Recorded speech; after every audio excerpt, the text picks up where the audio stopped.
Lights, camera, action. Have you ever wondered why some movies resonate with you more than others? That is the power of storytelling. Listen to today's episode to learn how to tell stories more effectively so people relate with your brand and your story.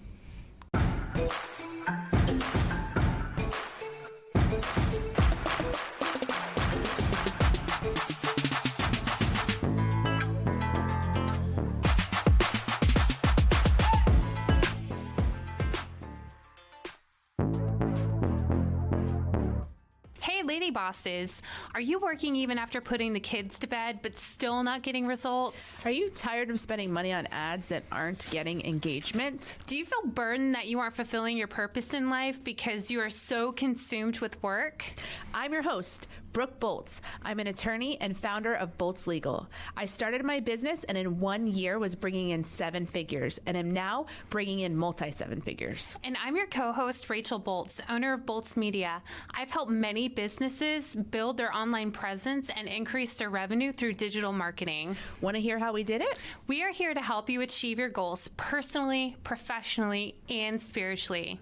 So kick off your high heels, sit back, and let's ignite that passion. We're Miss Biz, where we're putting the miss in biz. Let's get biz done.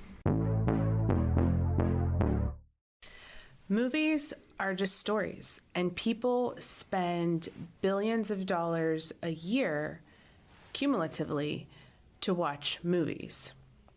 What's your favorite movie? My favorite movie, it really all depends on the mood that I'm in. But generally speaking, I love comedy movies. So my favorite movie probably is Step Brothers. Nice. My favorite movie, I love comedies too, but they don't usually rise to the level of being like my favorite. So my favorite is Hunger Games. Why the Hunger Games? Because I really like Katniss Everdeen. I think I put myself in her shoes and want to be a kind of figure like she is. She's very strong. She's very genuine. She's kind of an underdog in that people don't expect her to be a winner of anything. She works hard. She sacrifices for her family. And she's just a really strong female heroine in the series, and I just think I want to be like her. Yeah, I mean, storytelling, when done effectively, that's what makes a movie good. That's what makes marketing good. Whenever you can identify with, in some type of way, the message that is being conveyed. And in the Bible, Jesus used parables a lot to illustrate very specific points that he wanted to make. In one instance, he talked about how the seed falling on the rocky ground refers to someone who hears the word at once and at once receives it with joy. But since they have no root, they last only for a short time. When troubling or persecution comes because of the word, they quickly fall away. Whereas the seed falling on the thorns refers to someone who hears the word, but worries of this life and the deceitfulness of wealth chokes out the word, making it unfruitful. But the seed falling on the good soil refers to someone who hears the word and understands it. This is the one who produces a crop, yielding 160 or 30 times what was sown. So Jesus used parables and stories a lot to convey very specific messages that he wanted others to receive.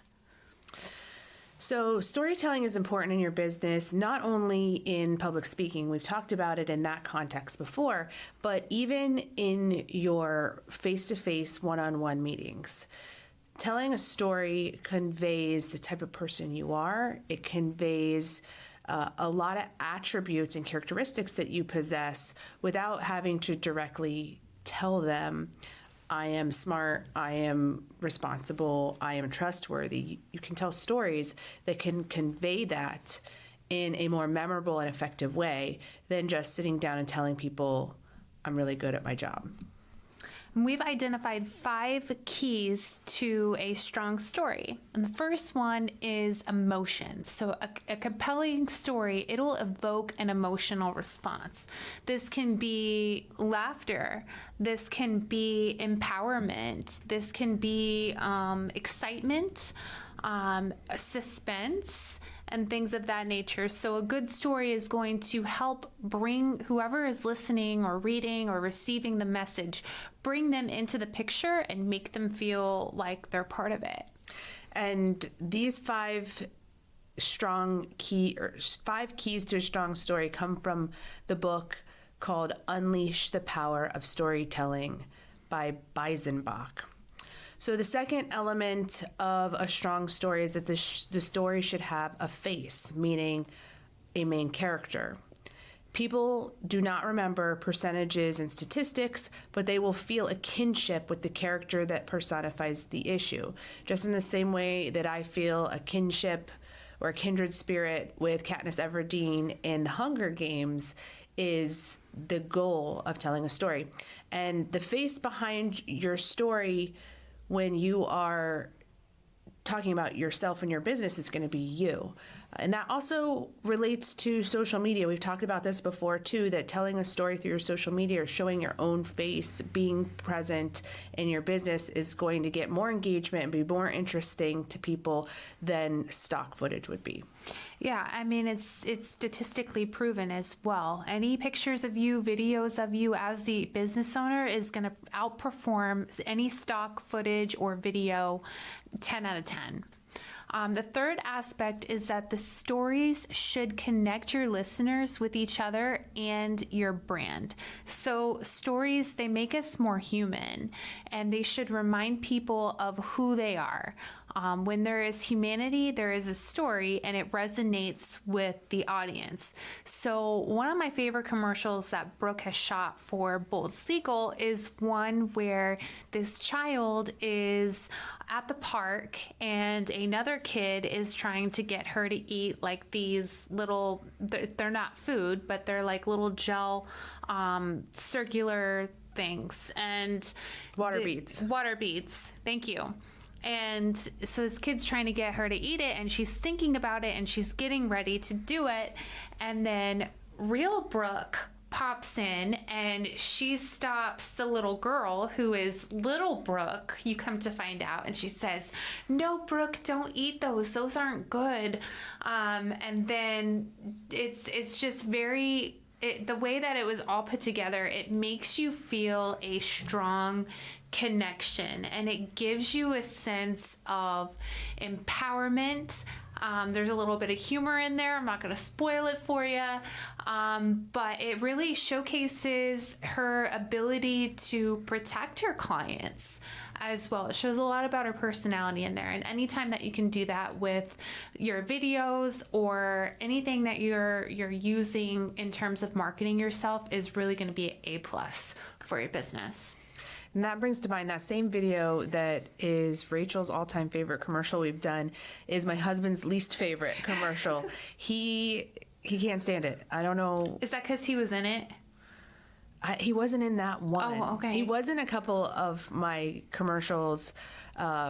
He was in a couple of them, surprisingly. It's not in his comfort zone at all, but he was in a couple. But that particular one, I don't think he was in. That was the playground scene with the younger kids. But he did not like that one. So it's just an example, too, that not everybody is going to resonate with every story that you tell. And you should kind of customize the story based on the message you're trying to portray to that specific audience. Yes, so the fourth aspect is that stories should reiterate the importance of values such as love and care, and they should temporarily distract people from their routine existence.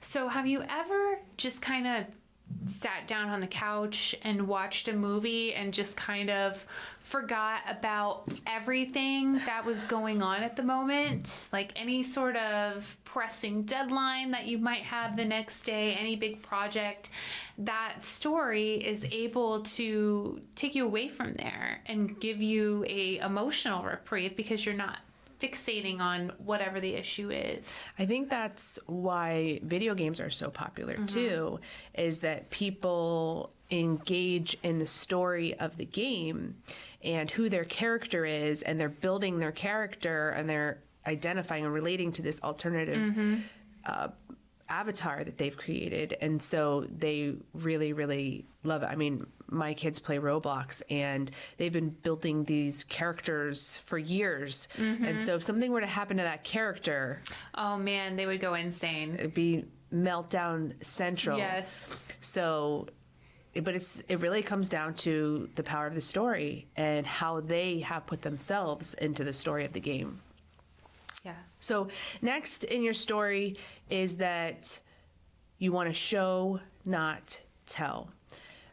This is like the Match.com syndrome, where people go on and they describe themselves in their description and they say things like, I'm adventurous and I'm smart, but how much do you believe that when you're scrolling through Match.com? Of course, people are going to say great things about themselves when they are portraying themselves to the dating world. And so what would be more effective and more persuasive and more convincing about their character traits is to share photos, for example, of you whitewater rafting, or share the impressions of the last book you read. That would convey your intelligence more, or the photo of the whitewater rafting would convey your adventurous spirit more than just saying, I am adventurous and I am smart. I agree with that. I mean, you can only believe what you hear so much, but actually being able to see it in action is going to really drive the point home and make you trustworthy and believable. Whenever I see stuff like that, like I run 5 miles a day and drink 18 cups of coffee or whatever the case may be, like I don't really necessarily, it's not that I disbelieve it, but is this who this person is every single day, or is this when they were on vacation in Cancun one time 25 years ago? So so stories, they are so important, and everybody has a story, and it's important to take some time to be introspective and reflect and think about what are some of the key determining factors that have developed your story. What major experiences made you who you are today? So I know for me, I had people in my life who were not the most motivated, not the most healthy, and I really had a fear of becoming like that. I did not want to be a failure at all. So as a result, I essentially overcompensated. So I was very strict into fitness. I remember being 9 years old and doing at least 100 crunches a day, and really trying to be fit because I did not want to be unhealthy or overweight. And the same thing came in terms of my academics. I did not really have a solid academic upbringing in my elementary years, but I did have some help as I got older, and I realized that I did not want to be stuck in reverse. So I took it upon myself to learn as much as possible and tried to make up for everything that I missed. So I had a lot of self-drive because of that fear of failure. And as a result, I actually started college at a very young age. I was 14 years old. And I was very ambitious and tried to get as much done as possible so that I could really set myself up for success. So that's a little part of my story. And in sharing that story, it does convey character traits about you that you want people to understand about yourself when they're contemplating whether to work with you or not. That story shares that you are a person who identifies what you don't want to be, and that motivates you to become what you do want to be. And not everyone can do that. I mean, how often do we say to ourselves, I don't want to eat any sugar, or I do want to go to the gym, or I mean, there's just all kinds of examples of things in life where we mentally want to do those things, but we don't actually follow through and do them. So what stands out to me about your story is not only did you not want to be like those not so great examples in your life, but that you had the discipline and the determination to see it through. You did not become unhealthy. You became educated and intelligent, and you overcame the obstacles that were against you. And having that trait as a young person now will carry through with you to adulthood, so that now when you set your mind to something that you do want to be, you can become like that person you want to be, because you've been doing it since you were very young. It is a part of who you are now. You've been evolving in positive ways for your entire life. Yeah, well, we won't talk about my 20s because I digressed a little bit in my 20s, but no longer there. And for that, I'm very grateful. But, you know, it does help too, having mentors there. I know my faith shaped a lot of who I am and gave me hope, and really gave me the tools that I needed to be able to get through that tough period of time. If you enjoy the Miss Biz podcast but still have questions or need advice, we have some exciting news for you. Join us for Miss Biz Connects. Miss Biz Connects is a weekly 1-hour Zoom call on Fridays at 10 a.m. Eastern Standard Time. This is 1 hour each week dedicated to you. We want to meet you and put our brains together to help you grow personally, professionally, and spiritually. To access the meeting link, visit us on our social media pages at Miss Biz Podcast, or send us an email to missbizpod@gmail.com. Join us this Friday and let's grow the Miss Biz Nation.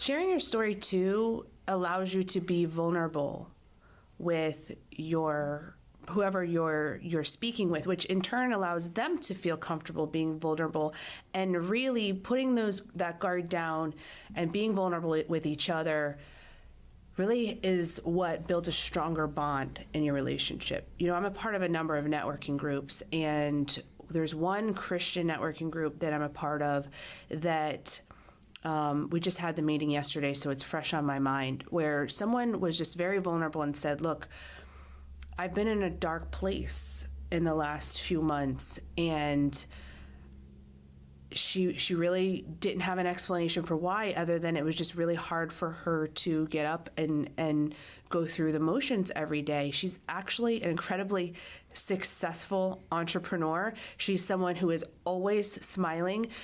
I have known her during this time period that she was struggling, and I had no idea. She's the person who MCs events all the time because she is this bright, shining personality. And I never would have had any idea, because she knows so well how to portray herself, even though internally she was struggling. But by her sharing that vulnerability in the small group setting, as we went around the room and people started to share, people's wall was just down. They were all relating to her. Either many people in the room were going through it right now where they are struggling, or they have gone through it very recently. And so they were sharing ways that each of them have gotten through that tough time. So by her just having the courage to share where she was at, and she's also in a leadership role in this group. So it's not easy to tell everybody that you're struggling in this way, but she did it. She had the courage, she did it, and it just took the walls down to where so many people started sharing vulnerable things about themselves that they never would have done otherwise. And at the end of the meeting, we all felt like we were best friends, and, you know, it just created a very strong connection between the small group of people who were there. And it just really is a testimony to the power of telling your story. And this is the kind of thing that you should be doing all the time in your business settings, whether it's face-to-face meetings, whether it's speaking engagements, whether it's on a podcast or on your social media videos, wherever it is, telling a story is powerful. And that's why a lot of people that you see that have been a part of like a really traumatic event, like a big kidnapping or human trafficking, or even like some really big cases of abuse, a lot of them, when they come out of that as survivors, they end up writing books, they end up starting nonprofits, they end up being motivational speakers, because even though obviously that's probably the most uncomfortable thing in the world for them to talk about is the significant trauma that they've been through, they know that their story is going to not only help prevent these things from happening to other people, but also help inspire and motivate people who have been through very similar situations and circumstances. So your story is extremely powerful, and there's only you with one story. Right. And that's a great reminder too, that you're the only person with your exact story. You're the only you. And so sometimes when people think about, well, I don't know what really makes me different, I don't know what really makes me unique, I don't really know what the unique value proposition is of my business. Well, it's you. No one else has your story, and your story can and will resonate with people, not everyone, like I said, but with the people who are who have a similar story or who identify with some part of your story. So every story starts with a goal. It's kind of like writing it backwards. You don't sit down and just start writing a story without your intent of what the messages you're trying to relay. And it'll be a different story depending on who you're speaking with. I know when I gave a presentation on when I was presenting my All About That Case video for the first time, which is a musical parody music video that we created, I wanted to tell a story about myself of a time in my profession where I had done something outside of the box. And so I sat and thought, what's a good example of that? Came up with the right story and added that into my speech. But if you're meeting with someone face to face and you're really just wanting to convey that you're a hard worker and you're trustworthy, well, then you might tell a story like what Rachel just told about how you overcame obstacles as a child. Your story is going to vary based on what your goal is. What message are you trying to convey? And so the goal is really where you start. And don't start your story by telling them this is a story. Oh, come on. That's Fresh Prince of Bel-Air, you know? This is a story all about how my life got flipped, turned upside down. So unless you're singing Fresh Prince of Bel-Air, you don't want to start with, I'm about to tell you a story about, you don't want to give them a heads up. You just dive in and start telling the story. I agree 100%. And your character should be close and understandable to the audience and share their values and humanity. So we've talked about this a lot, where if you want your message to be received, the person who is listening or on the other end of the conversation, they need to be able to understand what you're saying. So it has to be something that's relatable, understandable, and it has to align in with who they are. If they are a younger generation crowd, you're not going to speak to them the same way or tell your story the same way as you are if you're talking to someone who's elderly. It's going to be the same story, but it's going to be altered in a way that is going to be best for that person or those persons. So if you think about your favorite movie, think about why it's your favorite movie. Chances are there's a character in that movie that you really resonate or relate to. resonate with or relate to. But in addition to the character, there's probably a conflict, which is the second part of creating your story that you want to look to. Have you thought about the conflict? Conflict is the tension between your character's goal and the obstacles in their path. For example, you can tell a story about how your team faced a situation that they did not anticipate in the plan. And that is the story of my favorite movie. There's a character who I relate to, and then she faces a conflict, a major conflict, and then she overcomes that conflict. So that should be the next part of your story, is what is this conflict? In Rachel's story, she shared about the conflict was her identity, and is she going to follow into the steps of these people who she's observing, or is she going to differentiate herself and be different? And so identifying that conflict is the next part of it. And this is also an interview question. I know when I've gone on interviews places before, they've asked me, what's an example of a conflict and how you overcame it? So coming up with this story can have multiple applications. Even being interviewed, if you're self-employed, it could be being interviewed for some type of award or some type of recognition where this is a common interview question. When you're telling your story or writing your story down, one thing to consider are the stakes high enough? The problem in your story should be serious. You should be striving for more.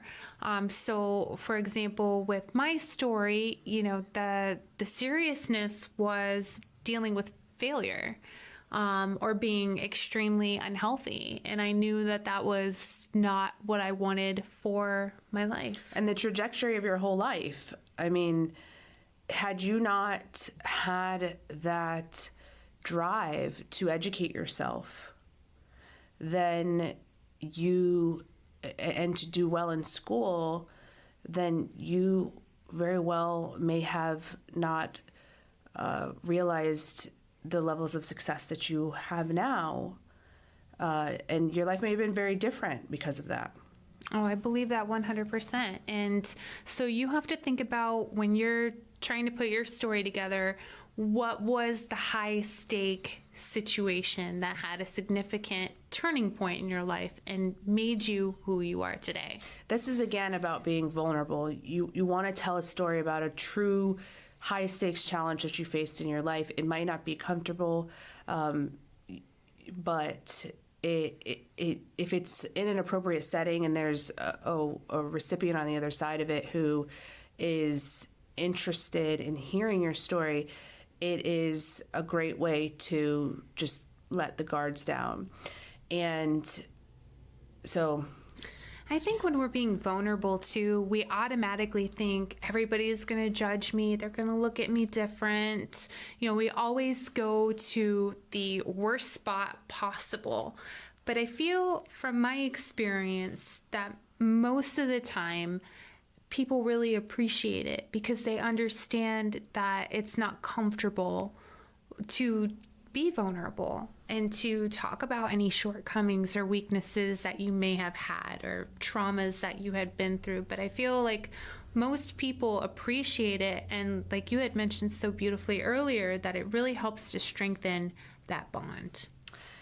Also, it helps with memorability of your story. If your conflict that you chose isn't high enough stakes and it's just talking about the time that your pen broke and you had to find another one in your purse, like that's not a high enough stakes conflict. It's not going to be memorable, and it's just not going to be impactful. Think about if you're someone that's interviewing a candidate and they give you an example of a conflict that just isn't a big deal. It's not going to be impressive. It may not cause you to want to hire that person. So just needs to be high stakes conflict. You don't want to be whack. We will cut you some slack. We got you. You just want to make a big stack. All in. Listen to our biz hack. Are you tired of people tagging you in Cash App scams or weight loss products that you don't use? If so, today's biz hack is for you. On the mobile device, go to Facebook and tap your profile picture in the top right corner. Go to Settings and Privacy and select Settings. Scroll down to Audience and Visibility and select Profile and Tagging. Scroll down to Tagging. You can either turn tagging off completely, or you can go to the reviewing section below. The reviewing section gives you the option to review tags people add to your posts before the tags appear on Facebook, and the option to review posts you're tagged in before the posts appear on your profile. Say goodbye to spam without resorting to blocking. Next is there a clear cause and effect? The events must be linked and lead to some consequences. So you have to have this, then that. It has to be a direct link. And this is also just staying on topic. Don't stray away from the topic. Don't go off on rabbit trails. A story is like a tree. It can have many branches, but it has to still lead back to the root. Everything has to be connected. So every tangent you may go on has to still be intentional, that it's getting back to your root goal that you're trying to accomplish with your story. That is so important, because it's very easy when you go on one of those branches to go off into Never Never Land. But you got to remember, when you go off into Never Never Land, you got to come full circle.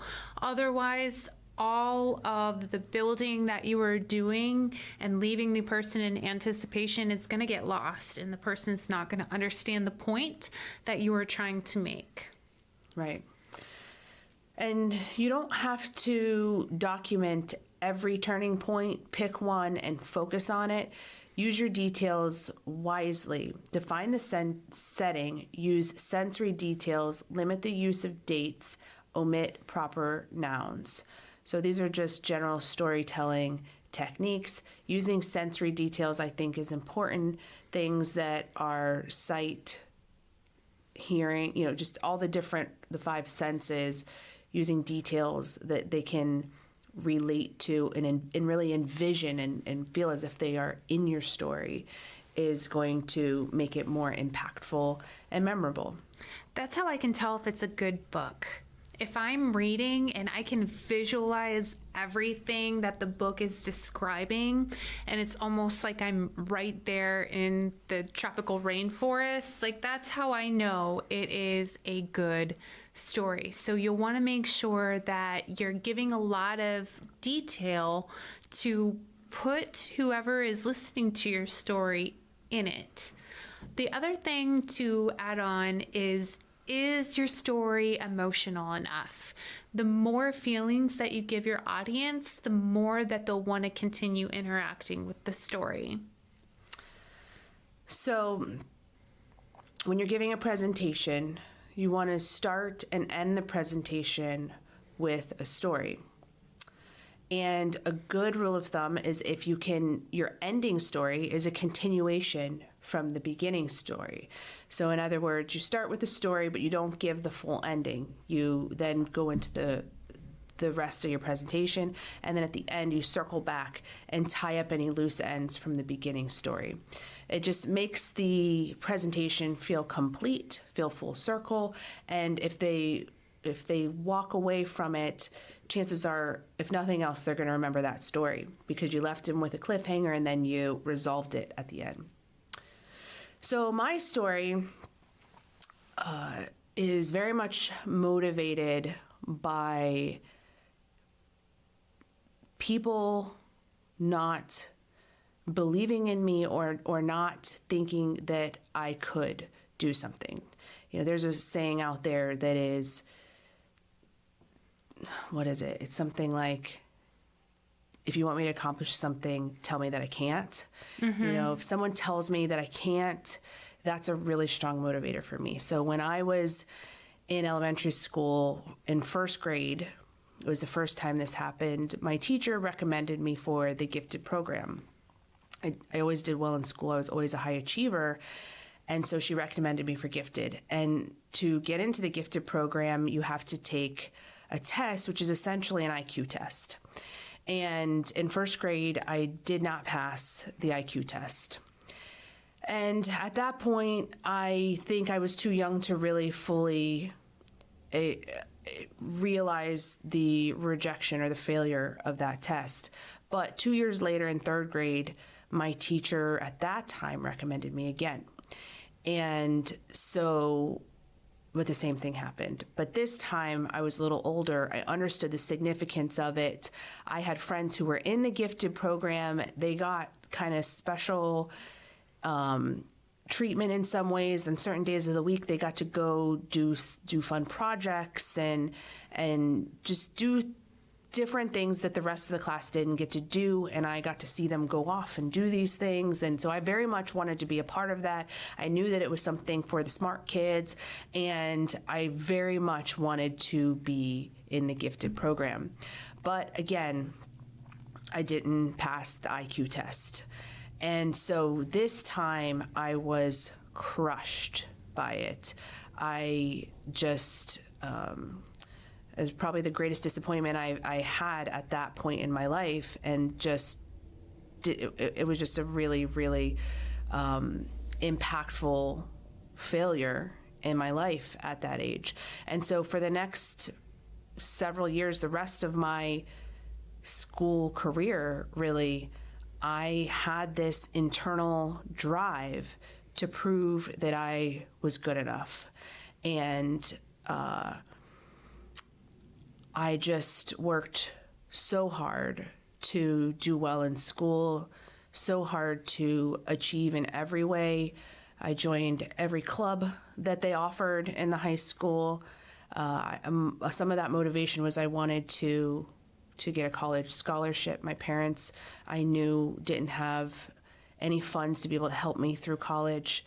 And so I wanted to try to earn an academic scholarship. And so I just made school really a very high priority in my life. And that drove me to achieve.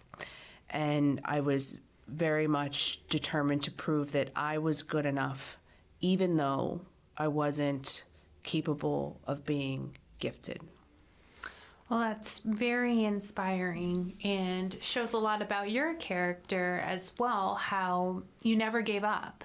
No matter what, even if the answer wasn't necessarily the one that you wanted, you never gave up, and you always had that motivation and determination to get where you wanted to go because you could see the long-term vision. So it's Thank you. And it also, as I'm sitting here, I'm realizing there's kind of a parallel between my business now. When I started my law firm, I've told this story before, and if you haven't heard it, you can listen to episode 1. I started it in a way that was unexpected. I didn't have a plan or finances or anything in place to do that. And the people who I had worked with in the past were very, they were very cynical and critical, and thought there's no chance that I would be successful. They thought that it was a mistake for me to have left my comfortable job where I had worked my way up for all those years. And many people, I remember seeing one of my former partners, and he goes, "Brooke, why did you leave? Why would you do that? It would, like, if you just didn't leave, then you were doing so well." And he was like grieving for me because he thought that my life was gonna be downhill from that point, having left that job. And I just was so motivated by that to prove them wrong. Mm-hmm. To prove them wrong and to show that I was capable of doing more than what they expected of me, and even more than what I would have accomplished had I stayed at that firm and not left. You know we're all about that case, no trouble. All about that case, no trouble. All about that case, no trouble. All about that case. At Bolts Legal, we are all about your case. Text or call to schedule a free consultation for all your legal needs. boltslegal.com.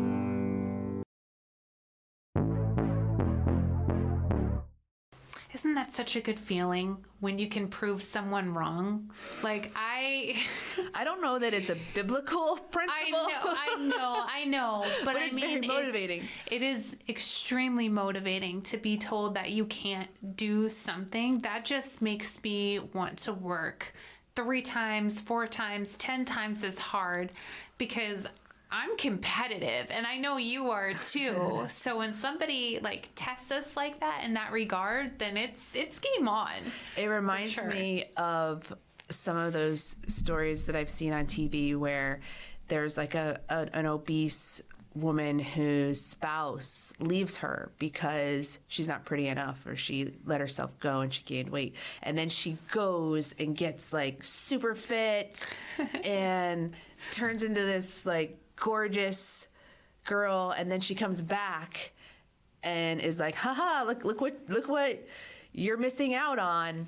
And I've thought about, it's probably not the right mindset to have from a biblical perspective, to wanting to prove people wrong, but it's super motivating for me. Yes. If someone tells me I can't do something, then game on. Yes, and just for clarification purposes, the intent is not to be spiteful or I told you so. The intent really is, well, watch me. You're not in control of my life. God is in control of my destiny, and I believe that He is for me, not against me, and I'm going to go ahead and do it. So I just wanted to clarify that it's not it's not like an evil. It should not be a vengeful or revenge. Yes, the motives of the heart should stay pure. So if you're thinking that you don't know where the right setting is to do these type of stories, I think you can do them in any conversation, frankly. But a good example is if you think of like how you would give a toast at a wedding. You don't want to go up and give a toast at a wedding and talk for 40 minutes, right? You want to keep it fairly brief. And that's kind of how your stories should be when you're in a one-on-one setting as well. And to put that toast together to be effective, you want to use the rule of 3. First is describe the person who's getting married, the person that you're toasting, and find 3 specific words that accurately emphasize their personality. Then you back it up with a story that reveals one of those 3 outstanding qualities. So if I say, Rachel is beautiful, smart, and funny, then my story is going to take one of those 3 attributes and tell a story about it. So if I take a story of her being funny, I could just tell one of the many stories of how she makes me laugh, or she does funny and quirky things like her dance moves. She has been compared to Seinfeld's Elaine. Elaine's dance moves on Seinfeld has been described as has been a comparison of Rachel's dance moves. So that is how you can tell a story that backs up one of the qualities. And then you want to go through and throw out any unnecessary details. Sometimes we want to be too detailed, and it just doesn't really add anything new to the story, and it loses listeners if you go too long. So keep the important ones, throw away the unnecessary details, keep track of time, and speak from the heart. If you follow those principles of telling a story, then you will knock it out of the park. Well, we hope you found this helpful. If you have any additional tips or even want to share your story, please email us at missbizpod @gmail.com. Psalms 143:8. Let me hear of your unfailing love each morning, for I am trusting you. Show me where to walk, for I give myself to you. We appreciate you and are honored to be on this journey with you. We can't wait to help you, to encourage you, and show you how to grow personally, professionally, and spiritually. If you found Miss Biz helpful, please leave a review and share with others. You can follow us on social media at Miss Biz Podcast. For legal questions or services, please visit boltslegal.com. And for digital marketing needs, please visit boltsmedia.com. Let's get biz done.